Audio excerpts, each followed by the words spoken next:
रामायण की रचना। रामायण महाकाव्य की रचना महर्षि वाल्मीकि ने की थी। यह संस्कृत भाषा में लिखा गया है और इसे आदिकाव्य कहा जाता है क्योंकि यह संस्कृत का पहला महाकाव्य माना जाता है। रामायण की रचना का प्रसंग वाल्मीकि पहले एक डाकू थे, लेकिन नारद मुनि की प्रेरणा से उन्होंने तपस्या की और महर्षि बन गए। एक दिन उन्होंने देखा कि एक बहेलिये ने क्रौंच पक्षी के जोड़े में से नर पक्षी को मार दिया। मादा पक्षी के दुख को देखकर उनके हृदय से स्वतः एक श्लोक निकला। मां निषाद प्रतिष्ठान त्वम गमः शाश्वती समाः यत् क्रौंच मिथुनादेकम अवधीह काम मोहितम।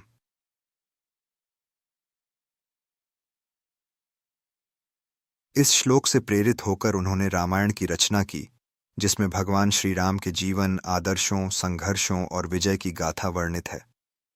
रामायण के मुख्य भाग रामायण कुल 24,000 श्लोकों में रचित है और इसे सप्तकांडों 7 कांडों से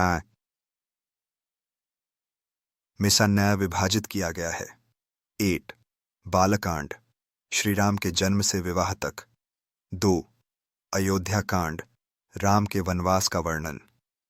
3 अरण्य कांड, वनवास के दौरान सीता हरण। 4 किष्किंधा कांड, सुग्रीव मित्रता और हनुमान का परिचय। 5 सुंदरकांड, हनुमान की लंका यात्रा। 6 युद्ध कांड, रावण वध और सीता की पुनर्प्राप्ति। 7 उत्तरकांड, राम राज्य स्थापना और सीता का वनगमन। रामायण का प्रभाव। रामायण केवल एक धार्मिक ग्रंथ नहीं, बल्कि भारतीय संस्कृति, नैतिकता और मर्यादा का आधार भी है। यह दुनिया की कई भाषाओं में अनुदित हुआ और तुलसीदास ने इसे अवधी भाषा में रामचरितमानस के रूप में लिखा।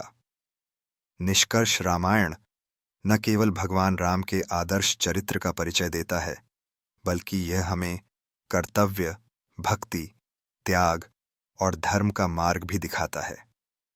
इस महाकाव्य की रचना ने भारतीय साहित्य, कला और जीवन पर अमिट छाप छोड़ी है।